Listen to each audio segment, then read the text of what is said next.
Hello, everyone, and welcome back to Planescape Torment. So,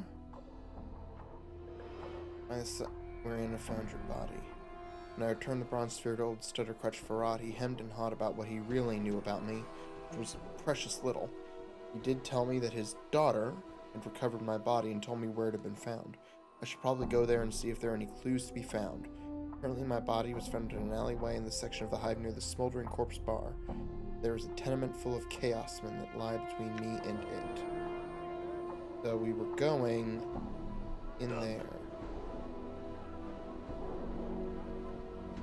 Painted door, which we first took to be a door in this archway, is actually a painting.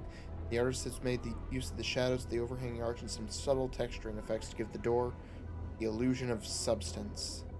You sure this is the door, Annah? Aye, it's been smeared with barmy paints from the starved dogs. It has. It's a real door until you look at it, then it turns into a painting. How do they do that? Anna shrugs. There's stranger things in the plains. He suddenly frowns. You might as well ask how you got yourself out of the dead book after I was sure you were dead. This door, I just don't look at it and then open it? Anna glances at the door and nods. That's the dark of it, if chant be true. Alright then, I'll do what you say, you just... Hold on. Anna stops you before you reach for the door. This is the only path I know to reach the place I found your corpse. But it's not the safest road, aye? You sure you're ready? I'm not here to play your minder, no matter what old Stuttercrutch says. What's beyond this door that's so dangerous? Chaosmen, Anna whispers.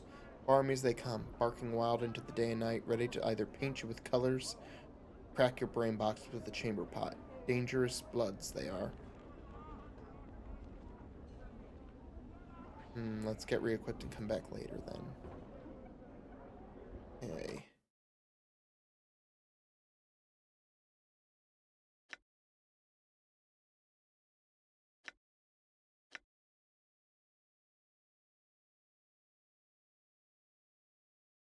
Okay.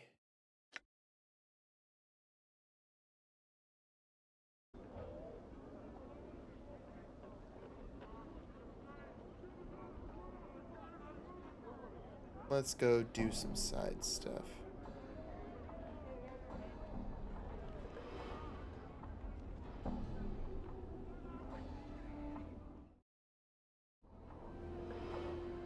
All right.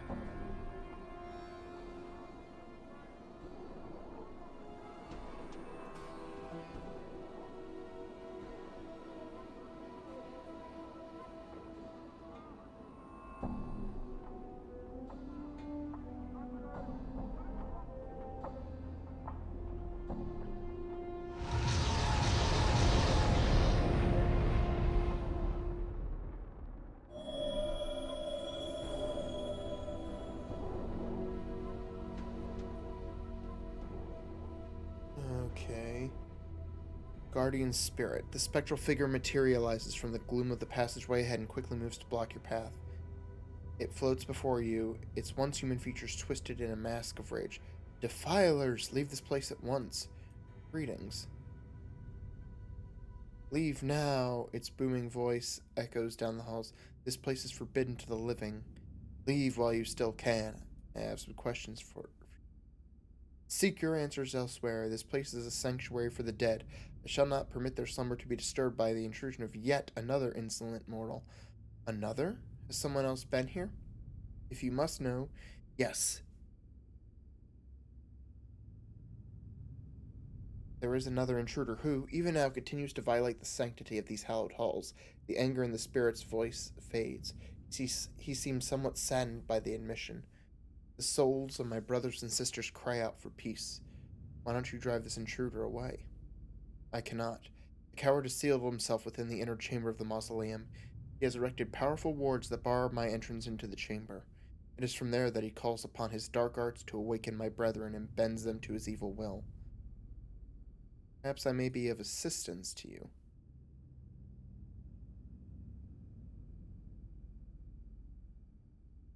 The spirit remains silent for several long moments. You can almost feel the weight of his lifeless gaze upon you. Yes, you might prevail where I have failed. If you will pledge to rid me of this blackguard, I shall grant you passage. What say you? I'll do Updated it. my journal. So be it. The spirit slowly begins to fade until only the echoing of its disembodied voice remains. But take heed. Tread lightly in these halls lest you join the others in eternal rest.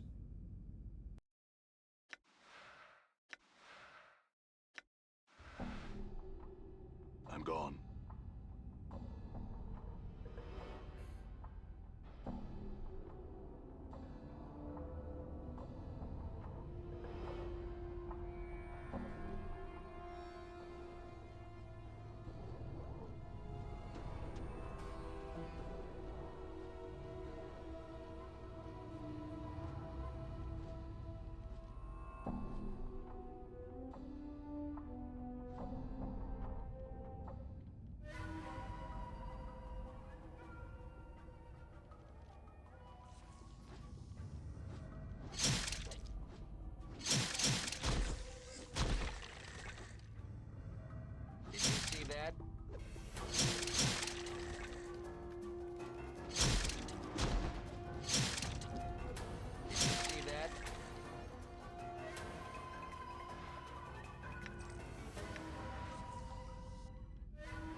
Damn.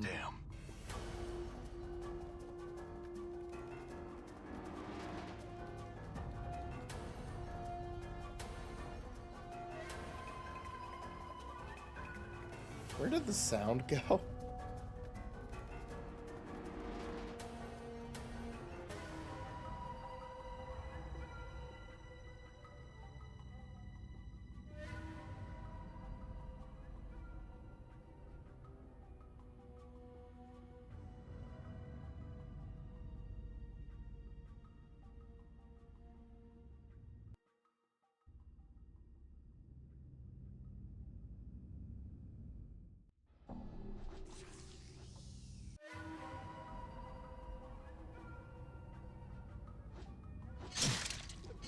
There's the sound.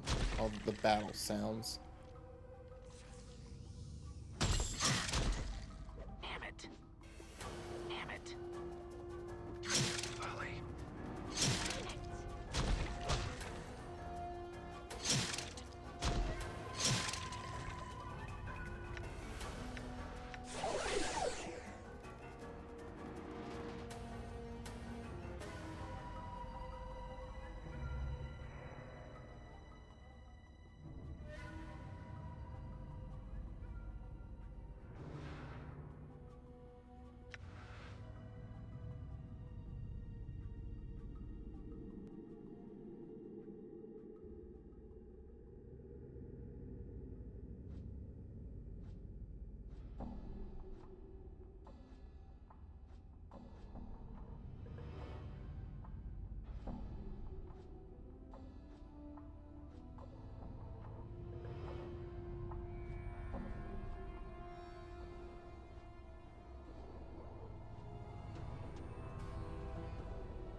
Yeah, that seems to be the whole area here.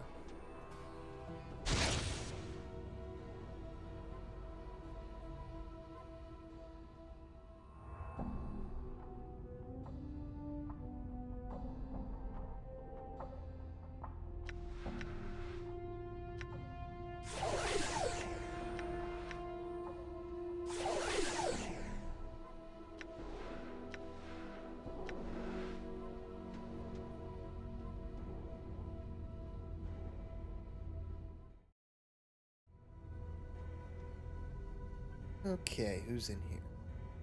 Strahan Rune Shadow. You see a mid-sized man in long robes of deep black. His hair is neatly coiffed and an impeccably trimmed goatee complements his handsome features.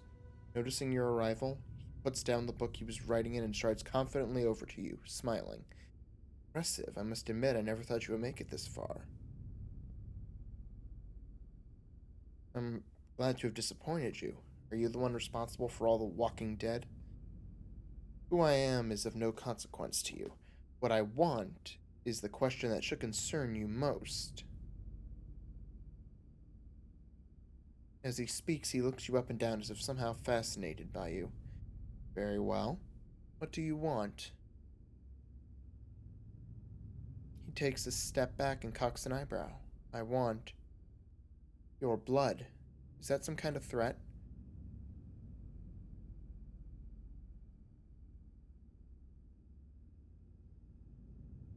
The man starts to answer but stops himself abruptly. An evil smile spreads across his face and he begins to laugh.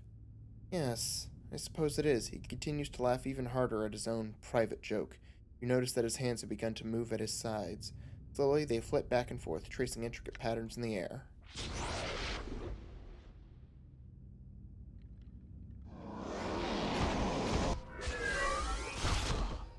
Die. Haven't seen the last of me.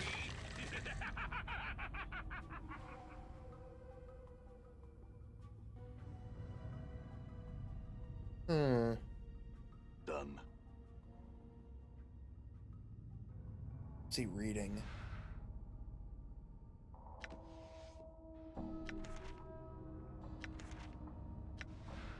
Grahan's diary. This leather-bound tome is cracked and worn with age. Some sort of crest has been burned into the cover. You can make out a series of interlocking triangles centered about the initials SR. The writing upon its pages has faded considerably, but the last few entries seem to have been penned recently. Day 2 of the 127th year of Factal Hashkar's reign. At last I have found it. The missing page of the Aptar's grimoire is now in my possession. As I had guessed, the page detailed the necessary components for the casting of the final transformation spell. I have all but one of the components. A drop of an immortal's blood. Okay. Is all that stands between me and the eternal power of lichdom. But where can I find such rarity? Perhaps I should seek the answer through divination. Day 14. After days of taxing divination spells, I finally have my answers. The divination revealed the location of an immortal to be somewhere within an ancient mausoleum located in the Hive section of Sigil. I must make haste. I must find this creature and draw its blood before it moves on. Day 15. I have arrived at the mausoleum. Immediately I was set upon by a shade that guards the remains of those interred within this place. I managed to elude the spirit and found my way into what appears to have been some sort of inner sanctum. Protected by some minor wards to prevent any further interruptions by that supernatural twit, I have set about raising some of the locals to conduct a search for the immortal.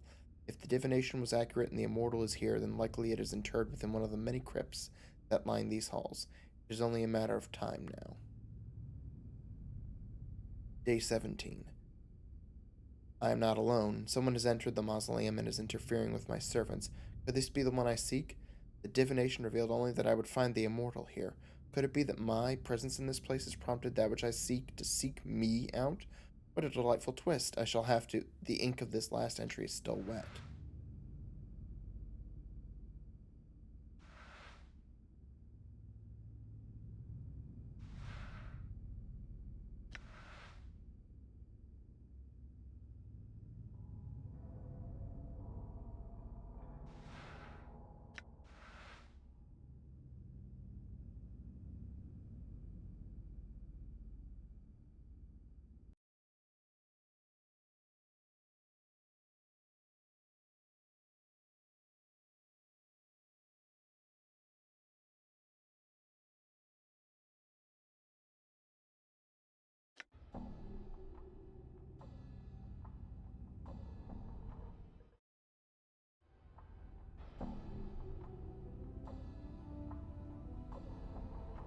As you step into the corridor, the guardian spirit materializes before you. Its ghostly countenance regards you benevolently.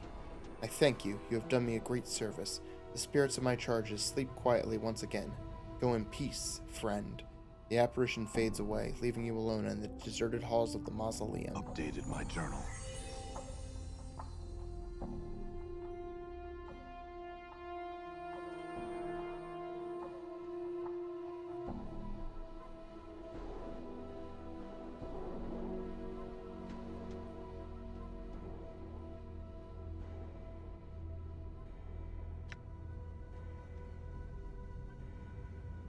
Done.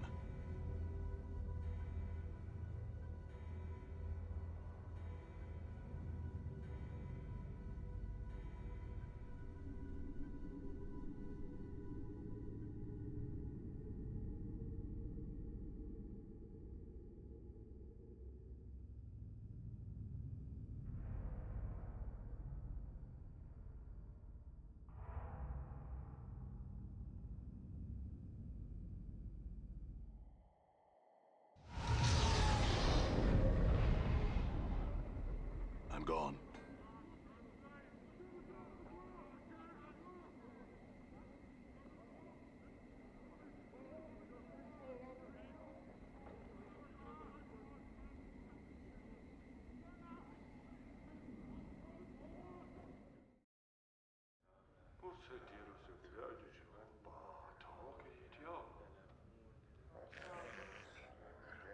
You see Noroch. He is pulling at one of his spikes of hair and using it to scratch a spot on his face. Can't help but think he'd look a lot better with dreadlocks.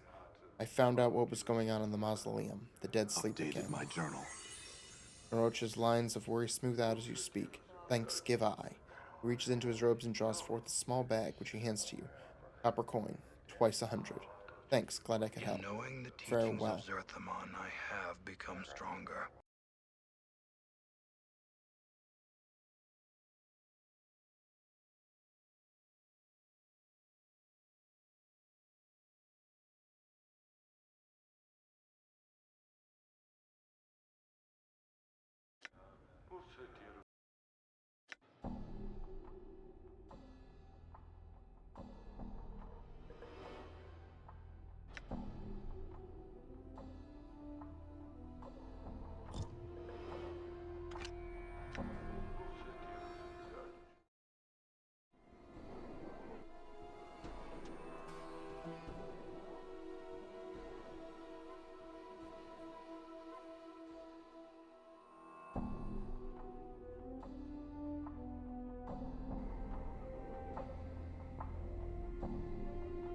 All right.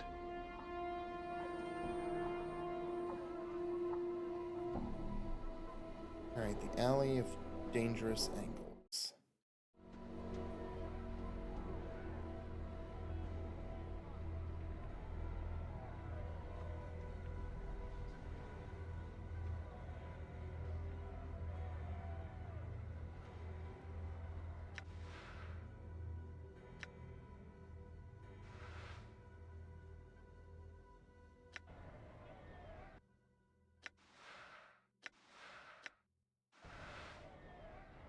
I'm gone.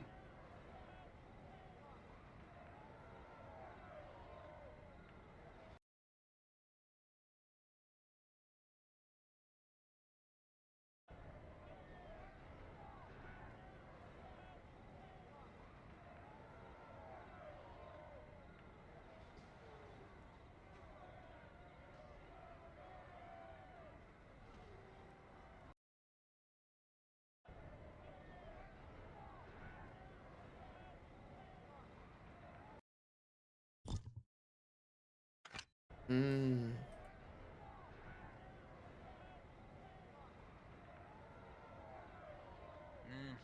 I don't trust the Gith. I say we leave him behind.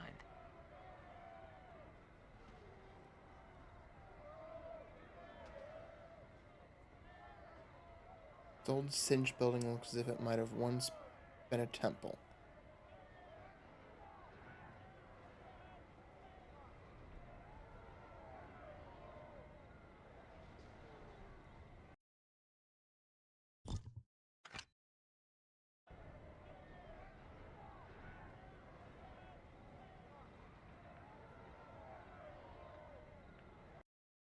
Eh.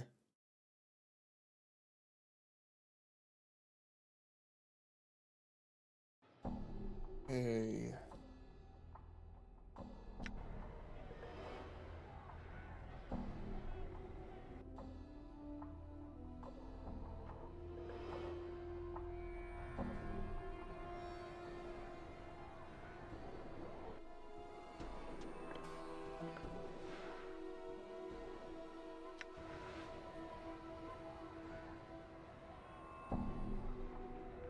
See a well-crafted ornate box with a large red gem mounted on the face of the box. Feelings of dread seem to emanate it. Put it away.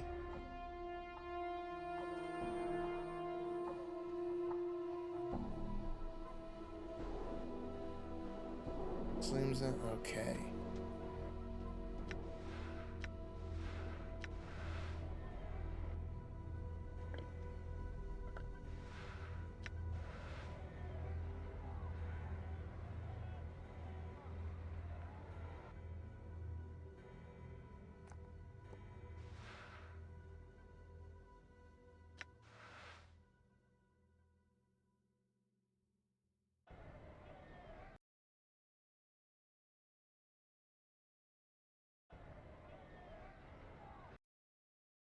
Hmm.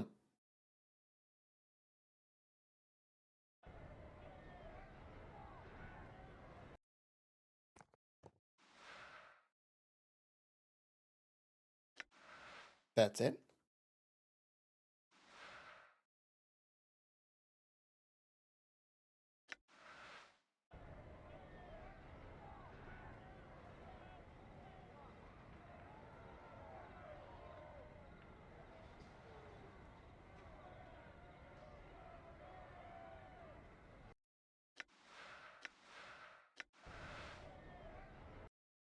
Okay.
Have you gotten rid of that miserable bitch crystal yet? Not yet.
Have you made any gains seeking to write Rotten William into the dead book? Yes, he's dead. You won't need to worry about him or his gang anymore. It's done. Rotten William is gone. You have my thanks, traveler, and you will never again pay a toll for passage through the alley of dangerous angles. I have but one more request for you. What is it? There is a dangerous killer, a lone wolf who goes by the name of Black Rose. He's preying on my people. I ask that you stop him. What's in it for me? Jink. Coin. Quite a bit of it. You interested? Yes. Then find the barmy Black Rose in this alley and write him into the dead book. When he's dead, return and I shall reward you. Updated my Looks like journal. Got a my deal. skills have Farewell. increased.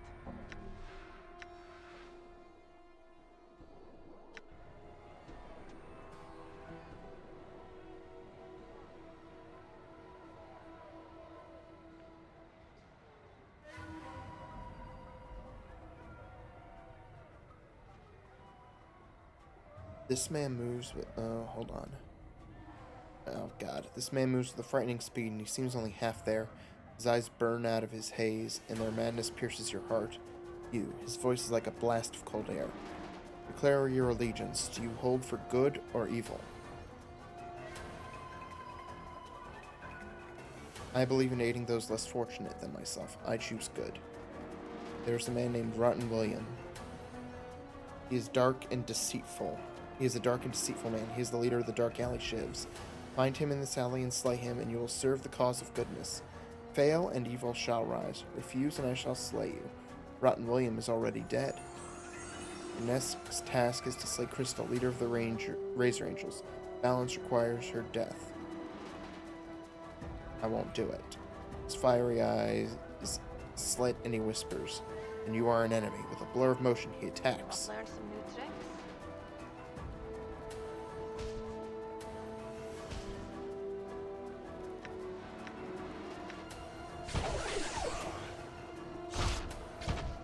Tanja's folly.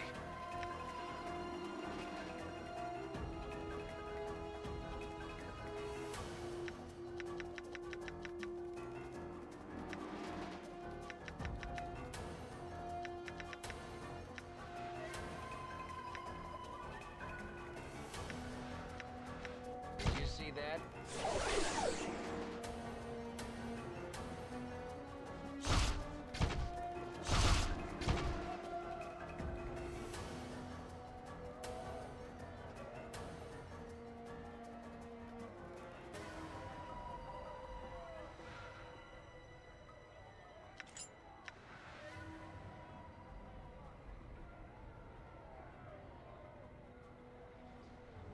Have you found Black Rose and eliminated him from the alley? Yes, you need not worry about him any longer. I hand you a large, patched purse. You have my thanks and the thanks of the Razor Angels. We part friends and shall remember you. Sure, Updated farewell. my journal.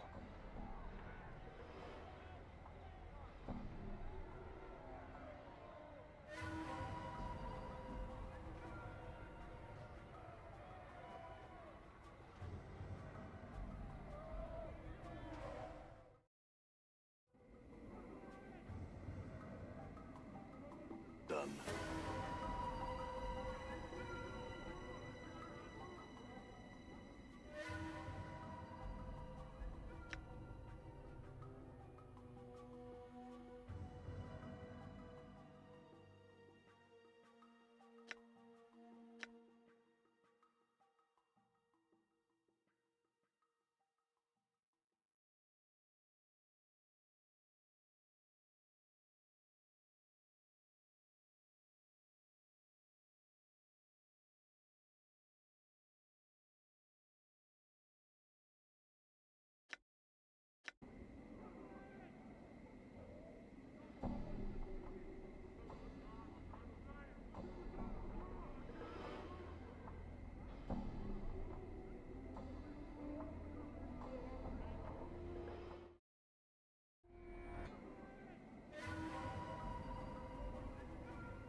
Can I rest here?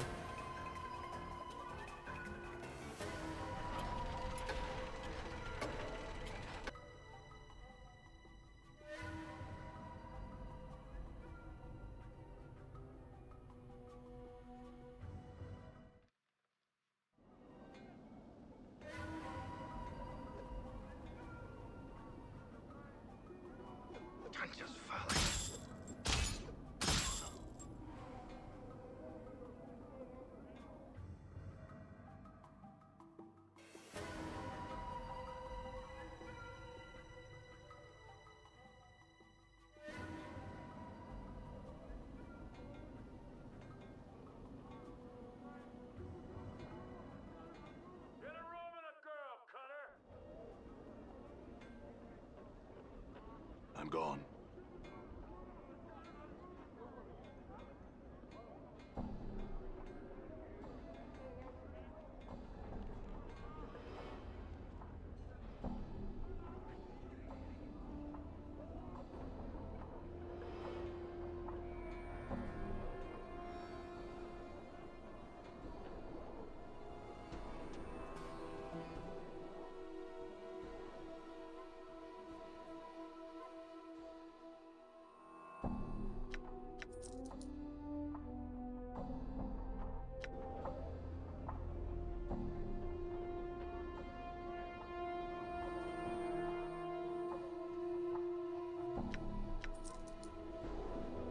Can't afford to get cut off.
All right.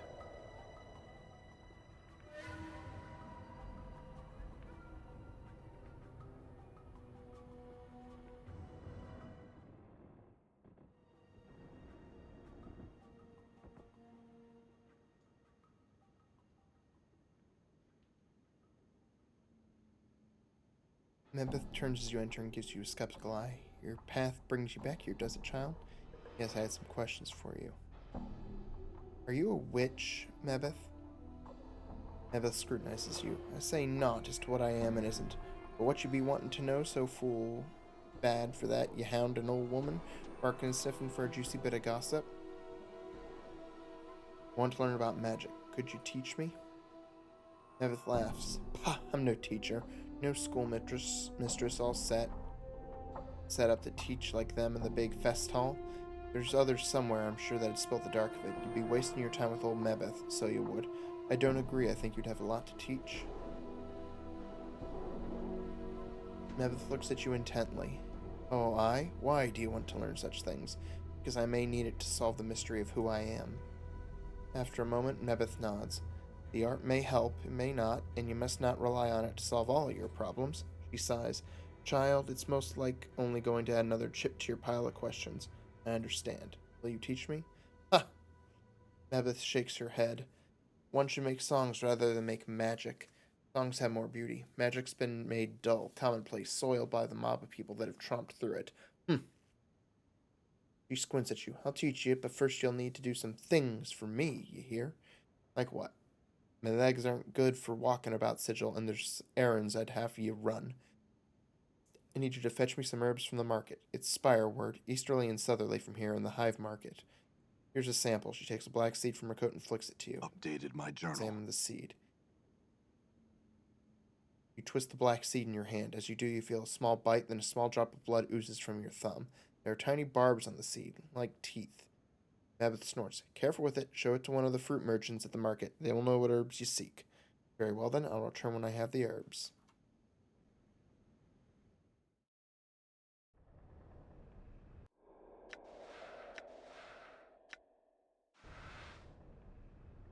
Done.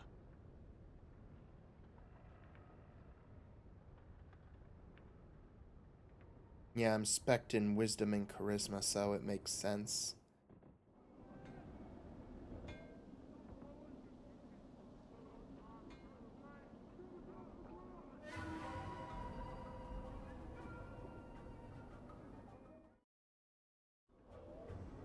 Done.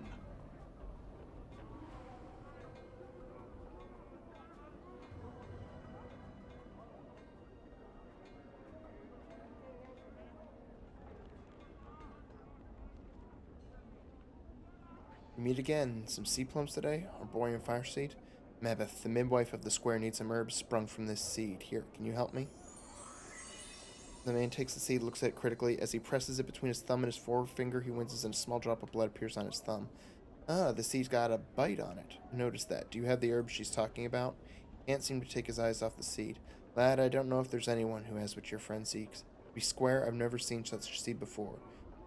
You would need someone who cultivates seeds such as this, for I have none. Very well then. Where would I find such a person? Updated my journal. Don't know the dark of that, friend. He hands the seed back to you. Be hard pressed to find a gardener in the hive. Maybe mournings for trees could help. Farewell.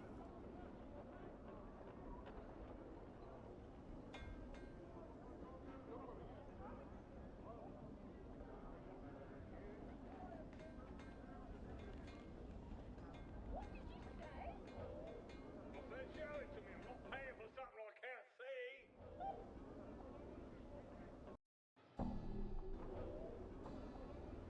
All right. Just see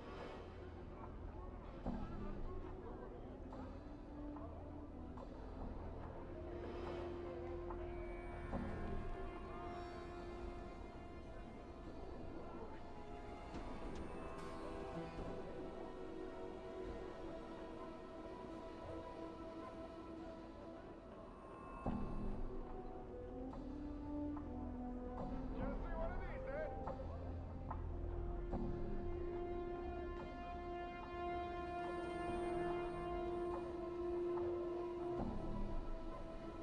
Mourns for Trees smiles widely upon seeing you.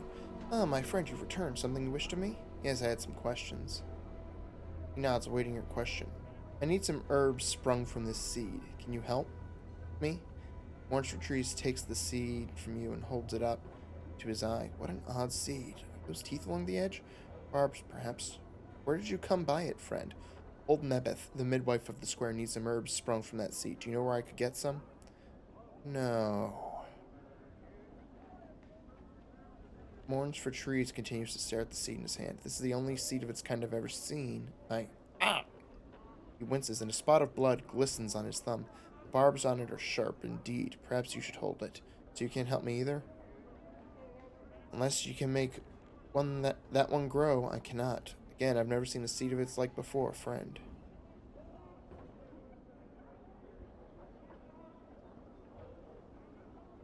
I'm not going to wait for this damn thing to grow. I need those herbs, and I need them now. To your surprise, there's a crack and the seed splits, twigs splitting from its surface like fingers. Instinctively, you drop the seed, but the talon-like twigs wrap around your wrist and will not let go. Updated my journal. Mourns for Trees stares at the barbed branches wrapped around your wrist, stunned. I think the barbs in those new branches would be more than enough for what your friend needs. I hope she can get this damn thing off of me. Look, before I go, I had some questions. Never mind. Farewell.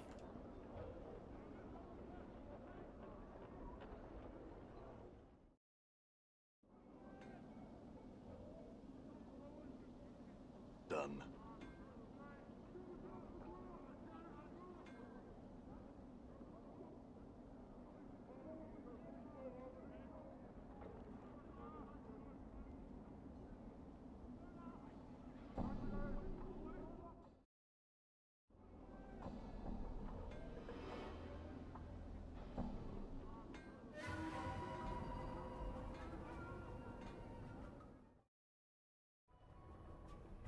All right.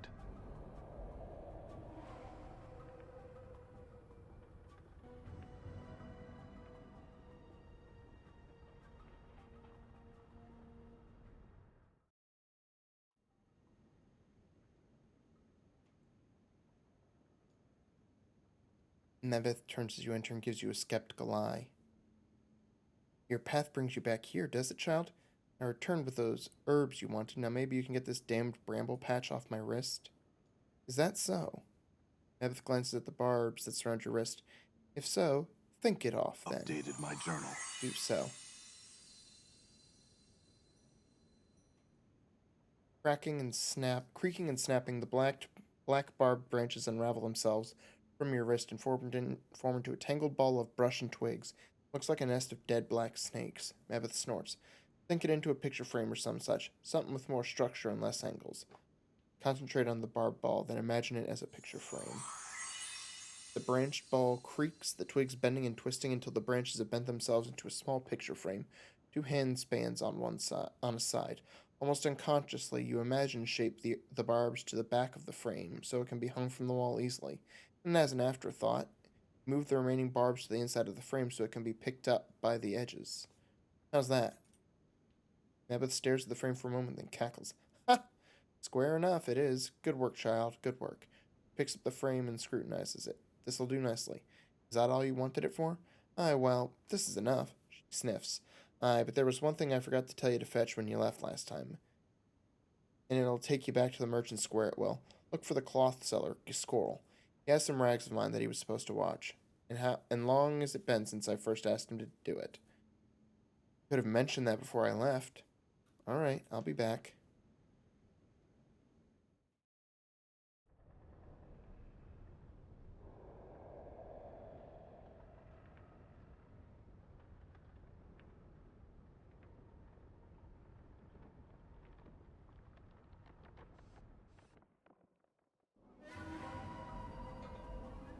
Let's go talk to Shalandra since I got rid of that fiend in the box. I'm gone.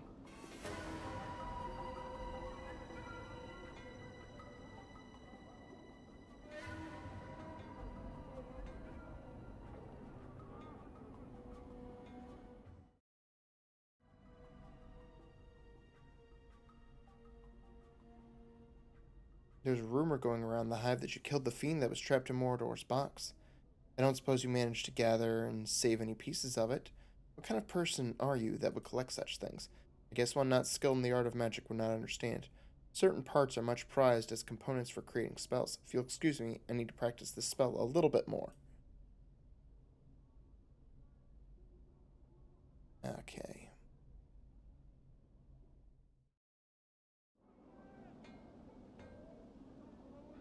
Done.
that.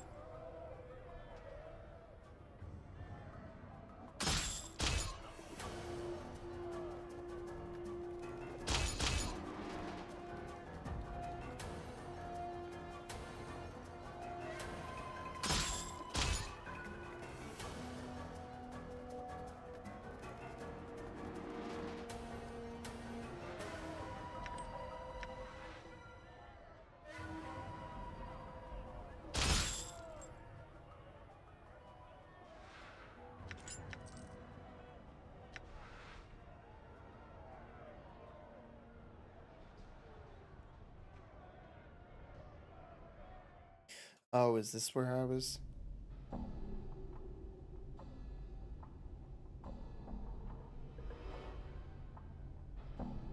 You see a young man dressed in plain but well-kept clothes. He pauses in his pacing as you approach.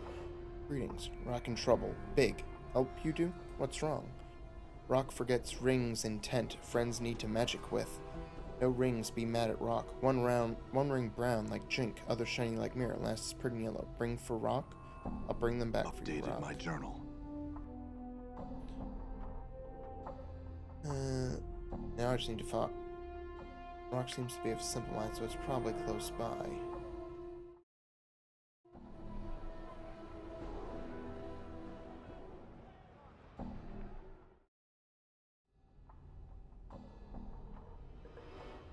All right.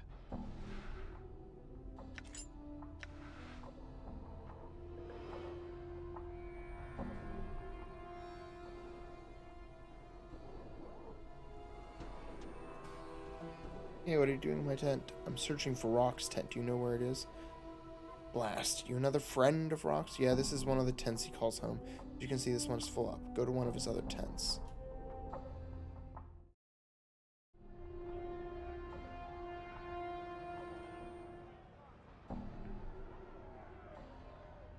I'm gone.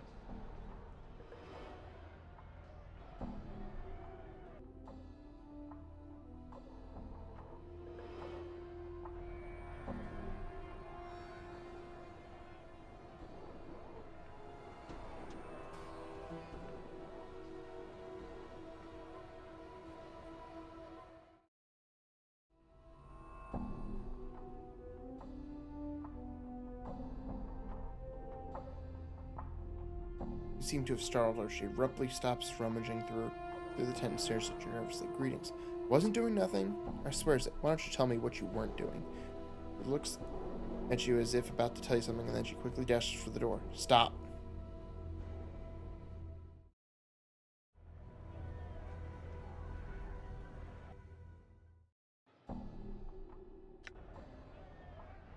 All right.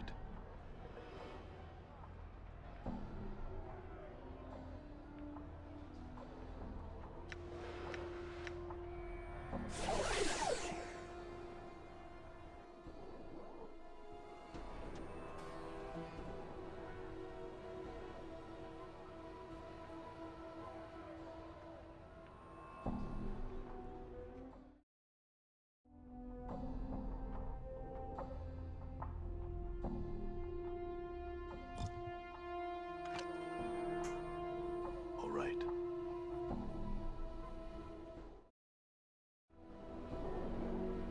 All right.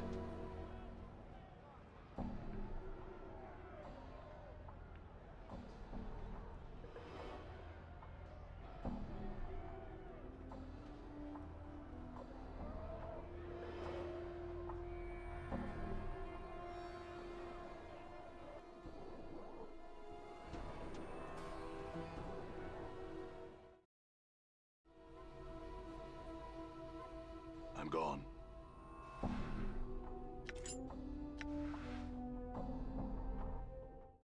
Okay.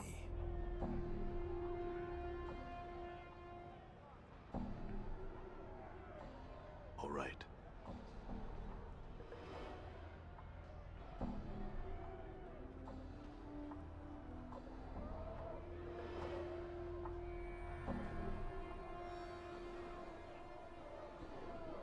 So do I need to find that woman or...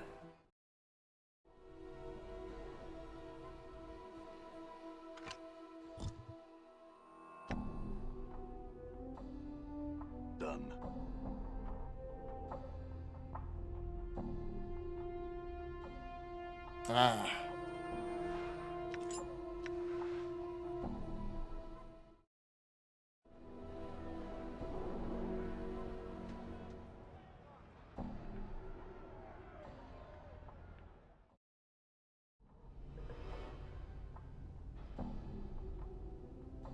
Did you bring? Yes, I got all the rings. Here. You new friend of Rock now. Rock take rings now. Rock thanks new friends. Farewell, Updated my Rock. journal. Masters, Rock has the rings. Then let us begin.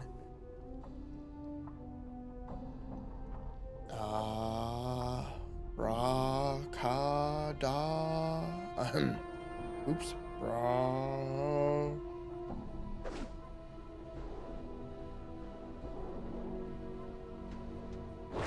We did it! Watch out, it's attacking!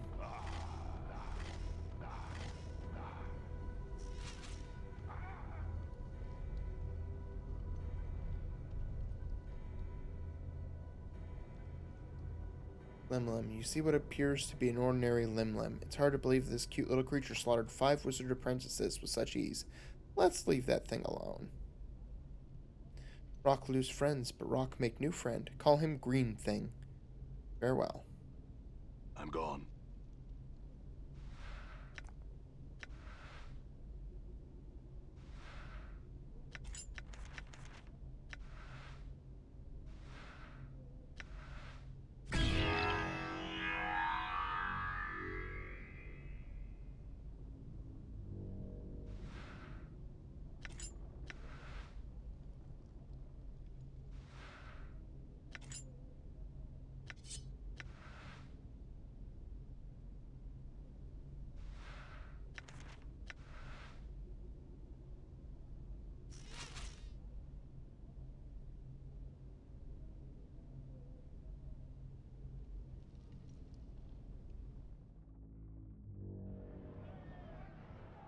I'm gone.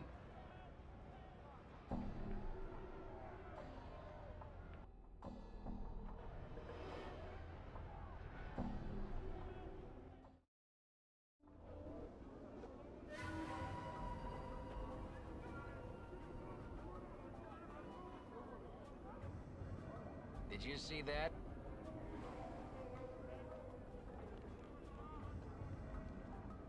I'm gone.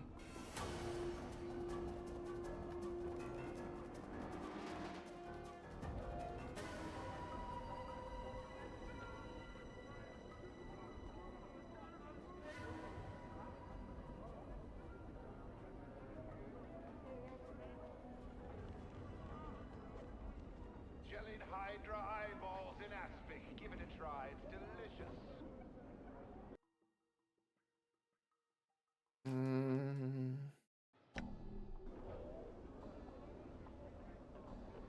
There you are, Giscoral.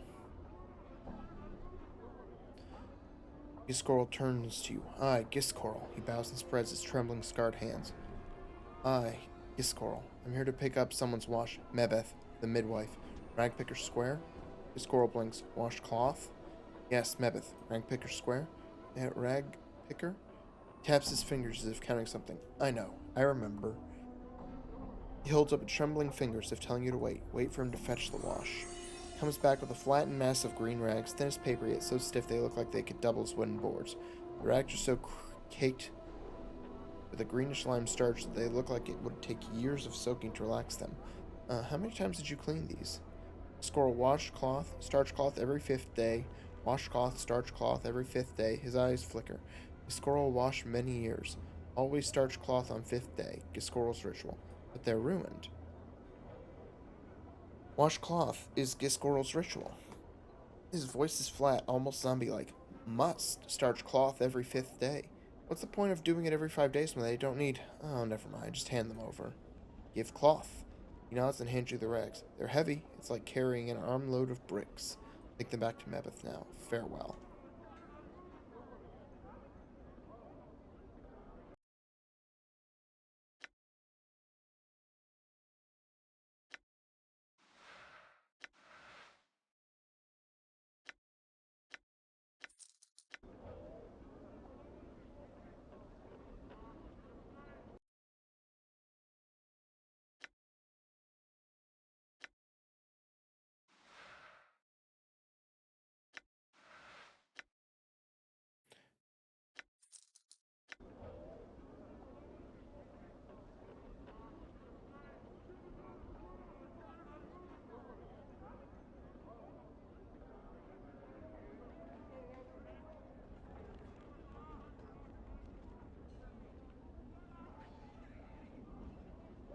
I have some questions. Got a job to do, sir. He suddenly turns his head and coughs to him, saying, "Excuse me," as I was saying, I can't well stop selling just to speak with you. Show me your wares, then.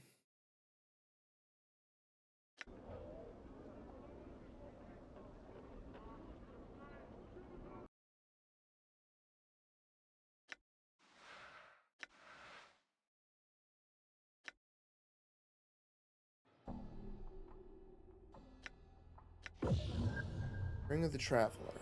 These rings are quite common across the plains. Simple to make and in great demand, mages usually create these items as a way to raise quick money. This particular ring has a minor enchantment on it that protects the wearer from harm.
I'm gone.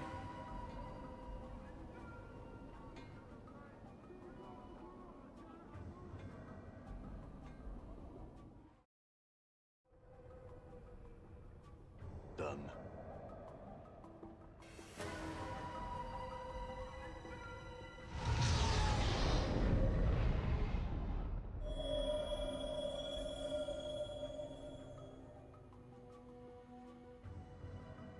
Done.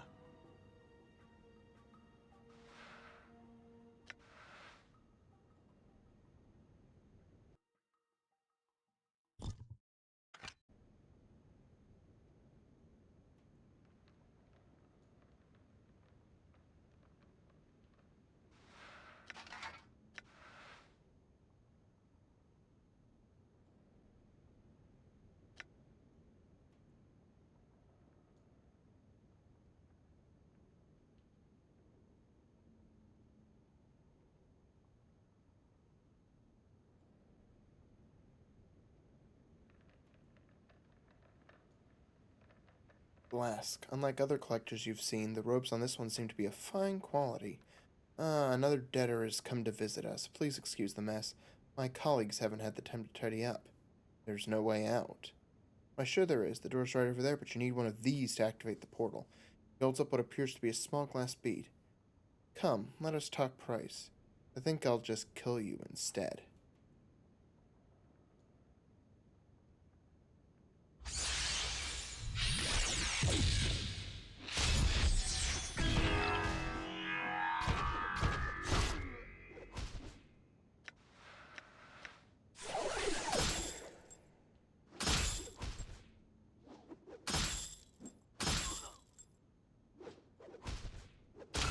Things true.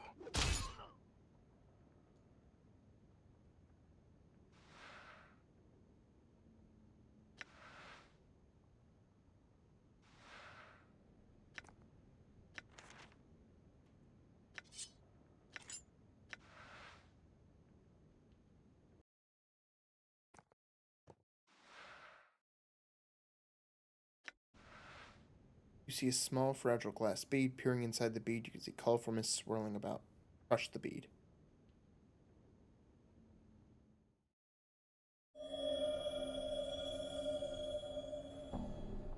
I'd better break the lock. It should keep anyone else from entering.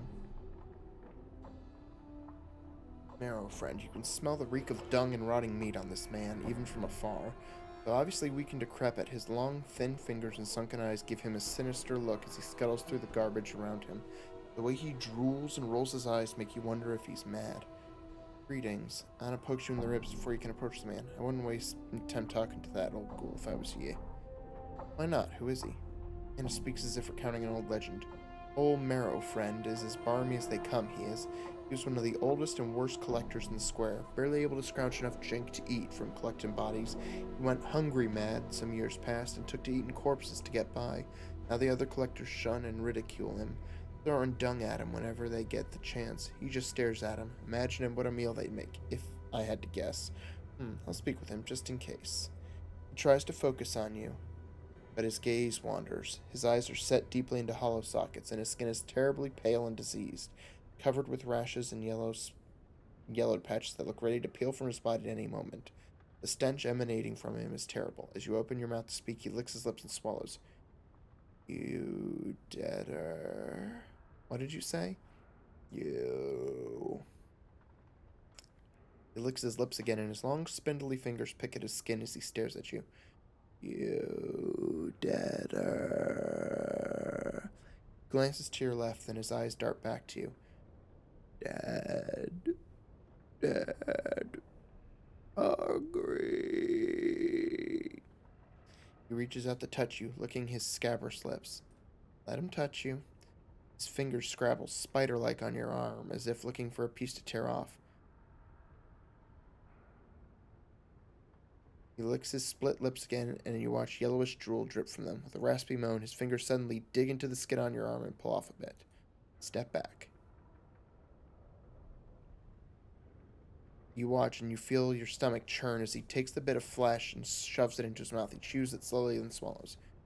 You dead. No, I'm not dead. You taste dead.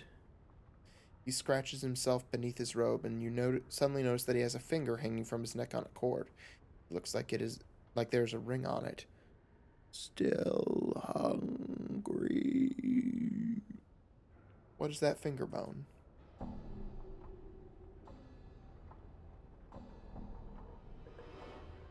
He looks down, his play-grin features twisting into a ghastly snaggletooth parody of a grin. Snack. He looks right at you on it. Lie. Don't eat that. I'll bring you a whole body to eat rather than that. His eyes gleam and he is distracted from the finger bone. Okay. I'll go fetch some meat for you. Don't eat that finger bone or no meat for you. Farewell.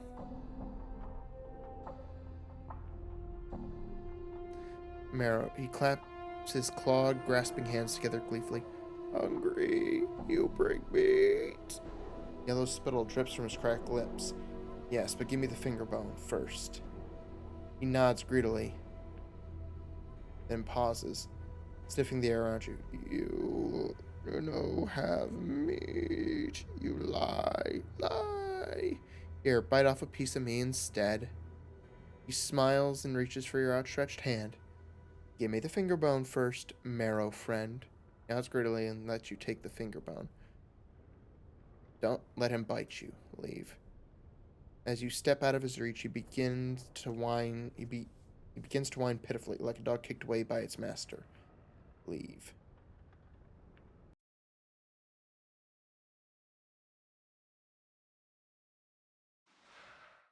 This is a decayed and nearly meatless finger bone from a humanoid of roughly your size. There's still some sort of odd ring on its finger. It is an intricate thing sculpted with dozens of tiny ornate flanges and decorative protrusions. Oddly enough, it seems firmly rooted to the finger, and no amount of pulling or prying will budge the thing, almost as if the ring's jagged edges have dug into the lifeless finger itself and refused to release it.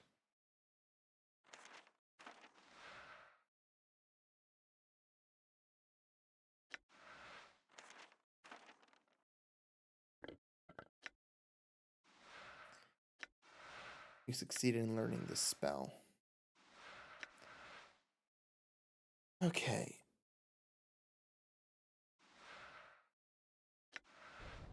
Endure.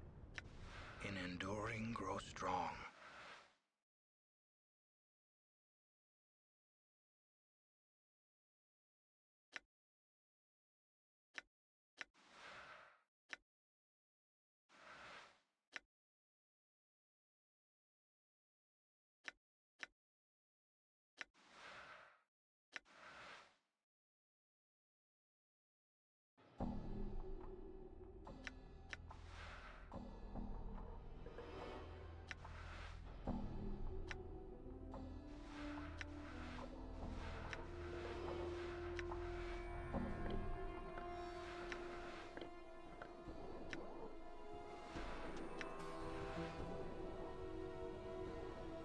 This is a well-decayed and nearly meatless finger bone from a humanoid of roughly your size. There's still some sort of odd ring on the finger. Okay.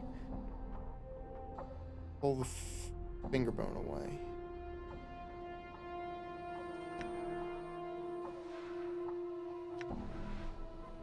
Pull the ring from the finger. Try as you might, you cannot remove the ring. It's almost as if the ring... Okay. You have an odd feeling about it, however. Remove your own finger, replace it with the finger bone. Place the ring finger of your left hand into your mouth, close your eyes, take a deep breath, and bite down as hard as you can. There's a sickening crunch, and you are overcome with the taste and smell of blood. You spit the bloody finger out and place the rotted, ring-laden finger bone against the gushing stump. First, nothing happens, and you are horrified at the thought of what you've just done.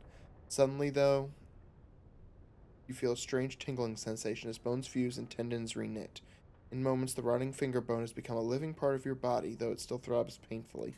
Jagged ring suddenly loosens and slips off into the palm of your hand.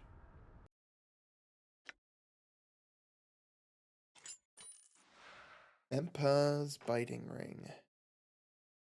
Mempa's Biting Ring, whose powerful aura protects its bearer from bodily harm, is one such item.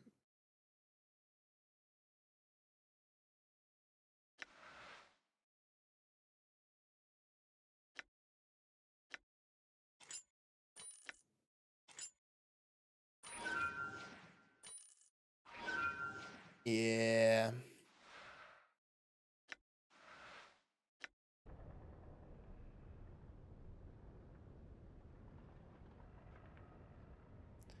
All right.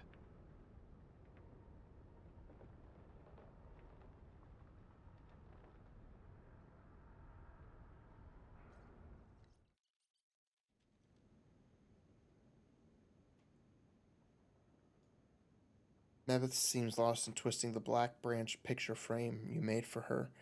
She's squaring the edges and snapping off some of the barbed seeds on the branches. She suddenly notices you insist on the frame. My child?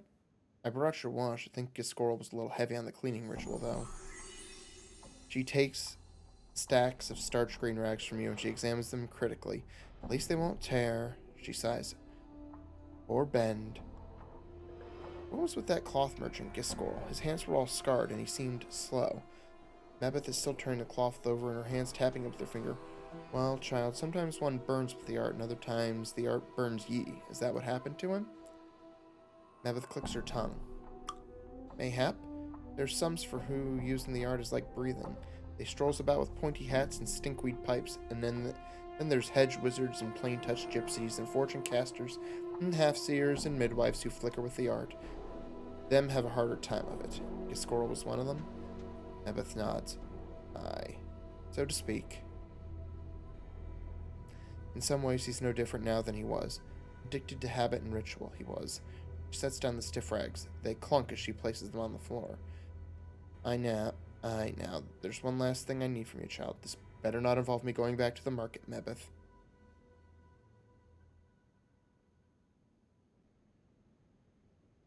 Oh, and if it does, child? Mebeth draws herself up, and she glares at you. Even at full height, her head barely crests your shoulders.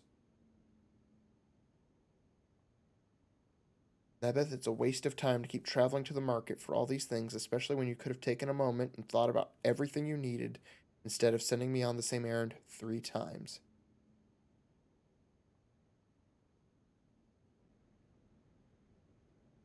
Mebeth puffs up, her face turning turnip red.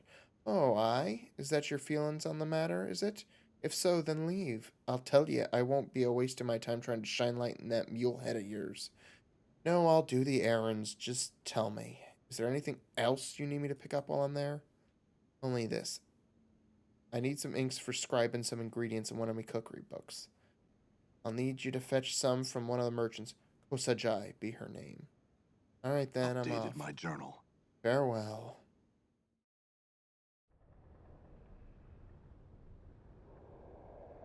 Done.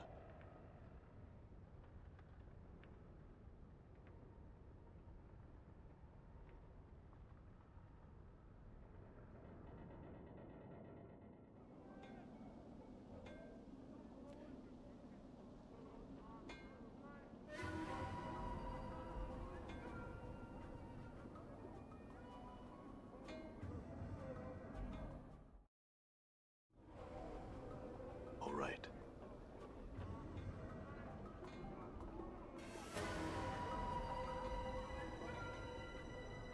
Kosajai. The old woman gives you a gummy smile. Some fish, my child? Fish heads? Pulling fish smell surrounds her. Mabeth said you sell ink. She sent me to purchase some.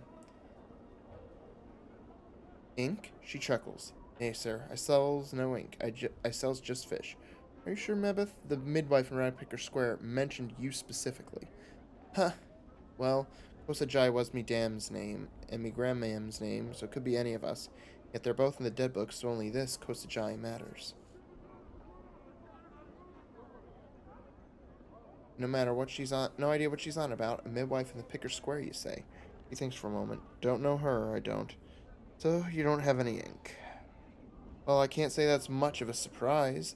I swear Mabeth is having me run in circles. Now hold on, your midwife friend's not all wrong. I know how you can get ink, but it may not be the ink you're looking for. The ink I'm thinking of bleeds from the gills of a Brogota fin, it does. But you don't have this Brogota fin, right? He frowns. Aye.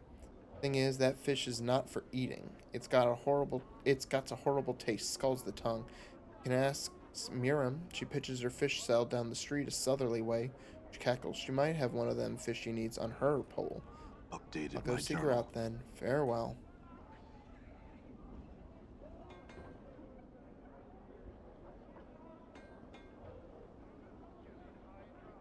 Well met again, sir. What can I do for you? Have you heard of a Bergota fin? I was told it bleeds ink from its gills. She blinks and nods. Aye, that fish. That fish is a strange one, it is. Not many have heard of it unless would want to eat it. Difficult to kill, and even in death it still seems to live. Not many want to latch their teeth around something that still writhes. You have Updated one? my journal. Aye, but the ink, you'll need something to carry it in. Have ye a bowl or cup, perchance? Great. I'll go look for one, then I'll be back.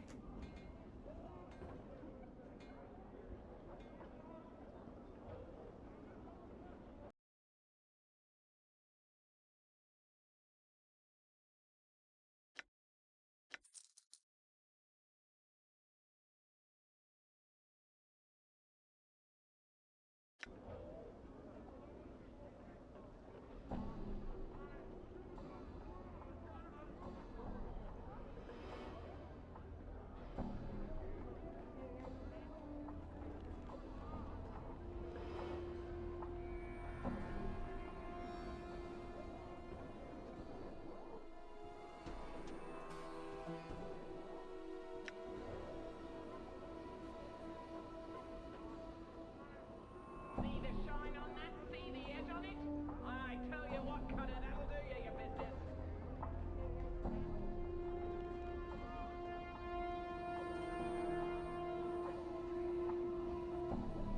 Okay, I'll need something to hold ink in. Do you have a tankard or a goblet for sale? She nods. Oh yes, many kinds. They range in price from a few coppers to several hundred. Actually, I'm looking for the cheapest one you have. Raises an eyebrow. She reaches into a crater's side, then throws a battered-looking tankard to you. It's covered in dents, and its handle looks like it is about to fall off. This one looks like it was used on someone's skull. She smiles slightly. It'll do. Updated my journal. Thanks and farewell.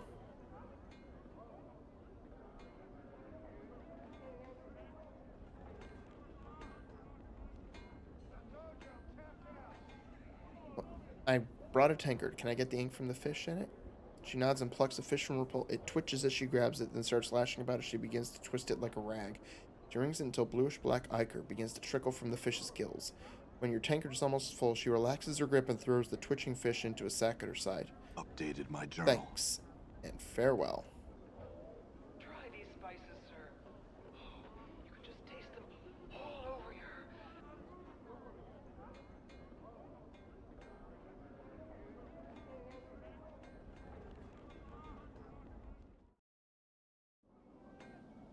All right.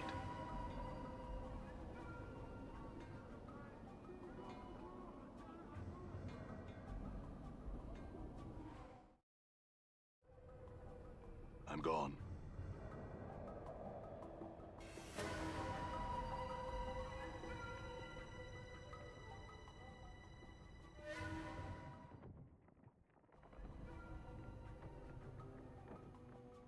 Ebeth is tugging at the mass of greenish lime starch rags you brought from Giscorl. She seems to be purposely fraying the edges as if to peel them apart somehow. When she hears you approach, she turns. Aye, child? Here's that ink you wanted. Ebeth takes the tankard of ink from you, then sniffs it. Prime ink, fresh it is, aye. She nods at you. You've done well, child.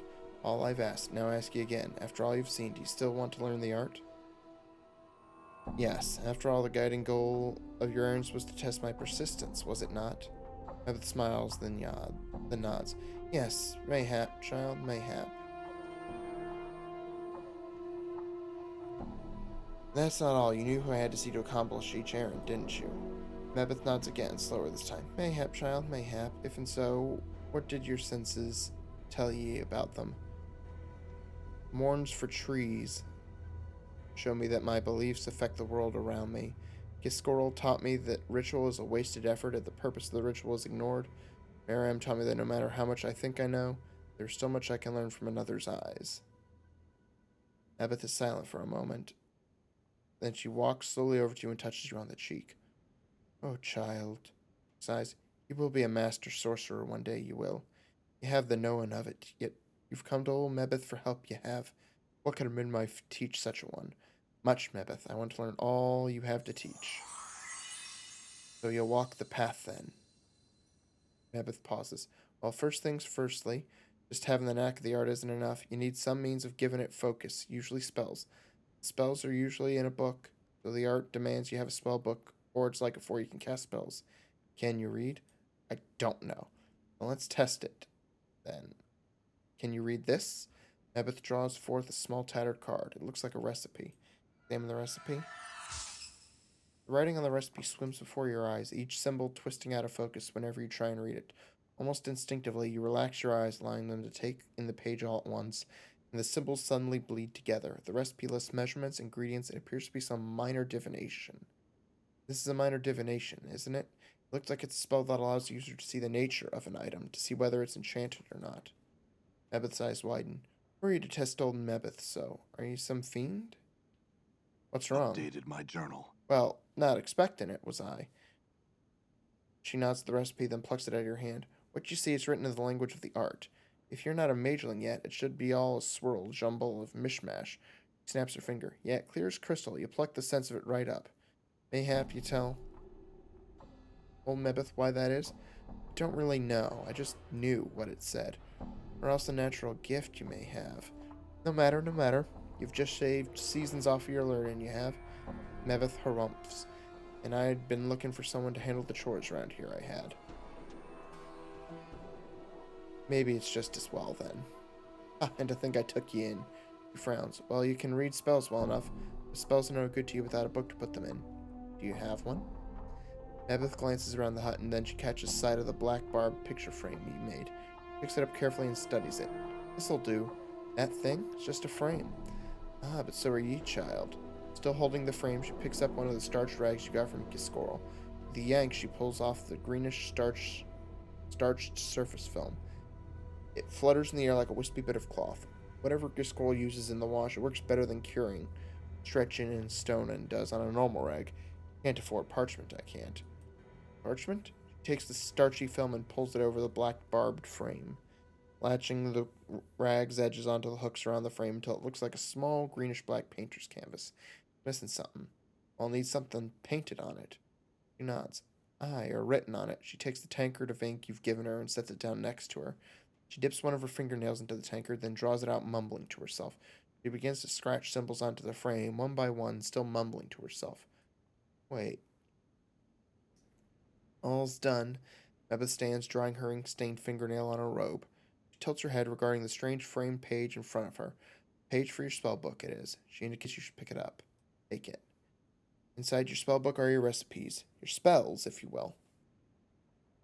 As long as they sit in the book, though, they're just words. She taps her head. The art demands you pluck the magic out of the book and put them in your attic. Your head, before you can tap their power. Go on. Put them in your attic by studying them, memorizing them. You usually need to rest first before you can do this, though. Any questions? I think I know, Mebeth. Oh, no questions, eh? Well, now you should have questions. You know all's about how to memorize spells, do you? You're a sharp one. You sure don't need any more of Mebeth's words all a gobbling up your precious time. You're a master sorcerer already. Forgive me, Mebeth. I meant no questions on what you'd said. Please explain how to memorize spells. Alright then. Here's the dark of how you memorize the spells. Pick the spells you want to stick in your head from your spell book before you goes to sleep. When you wake in the morning, they'll be buzzing in your head like flies, ready to be let out. How many spells can I cast?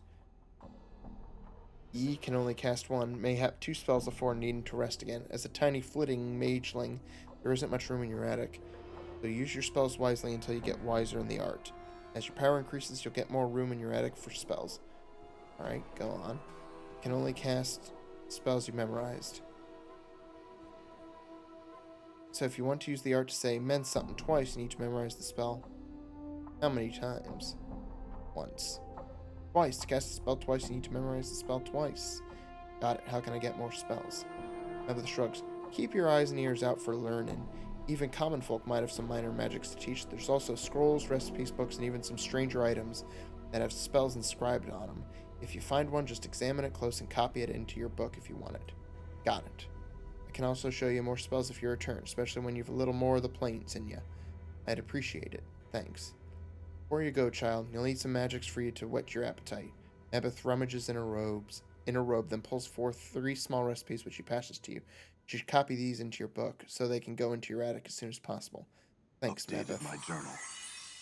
Wait, there's more. Mebeth fishes a tiny bundle of black cloth from her apron and unrolls it, producing a pair of amber earrings. These will protect you on your travels, child. I no longer wear them myself, so go ahead and take them. Thanks again. Alright, child, don't tarry here any longer. One such as ye has other ways to spend one's time other than hang around old Mebeth. Now come on, Mebeth, you're not old. Pah, you flatterer. Your tongue is so lined with silver, it'd shame a Batezu. Get ye hence. Thanks for everything, Mebeth. Yeah, you could thank me by not playing the alcove with what you've learned. The art's damned many a fool who sought to bend it in ways the art weren't meant to bend. Now get along with ye. Farewell. I feel stronger.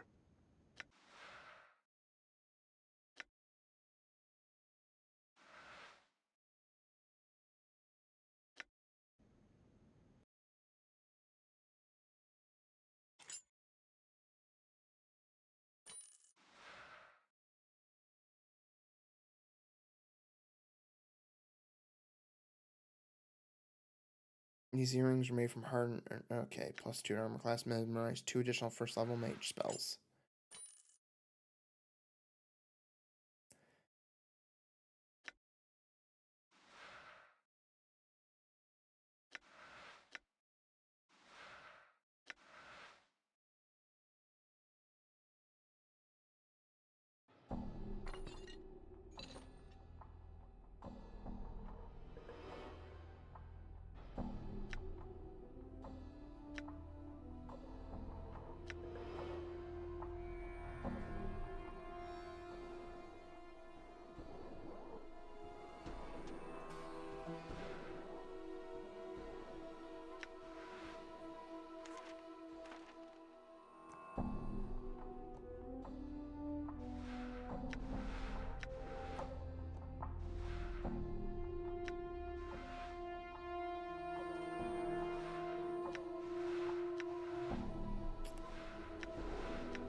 Can I rest here?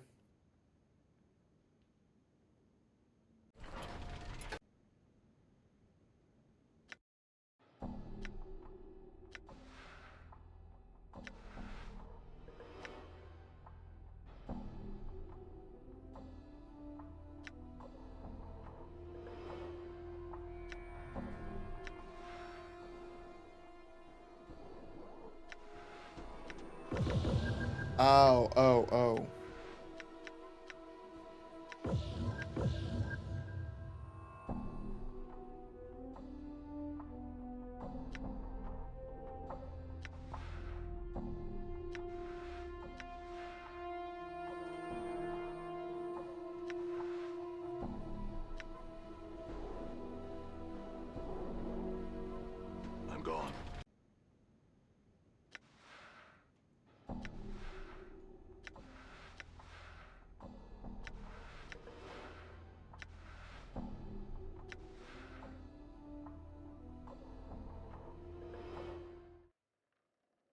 me get myself Done.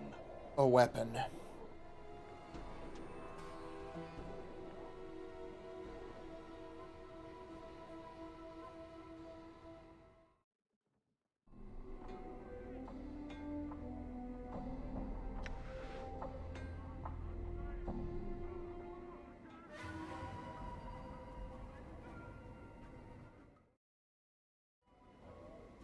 All right.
I should rest.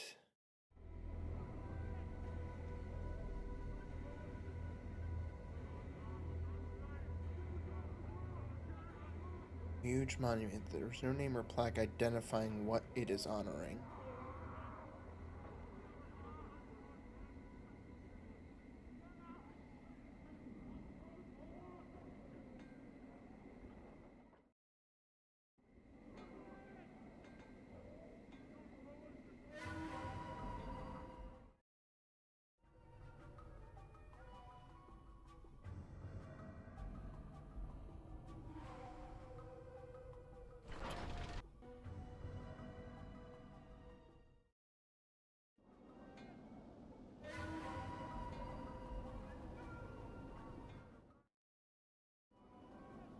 All right.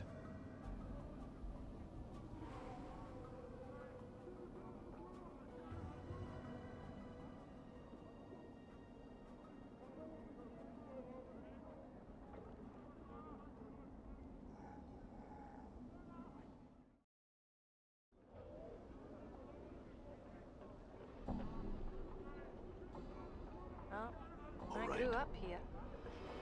Not a pleasant childhood, mind you.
Alright. So I guess I'm ending where I started this stream, which is right outside here. So, I may be back tomorrow. I don't know.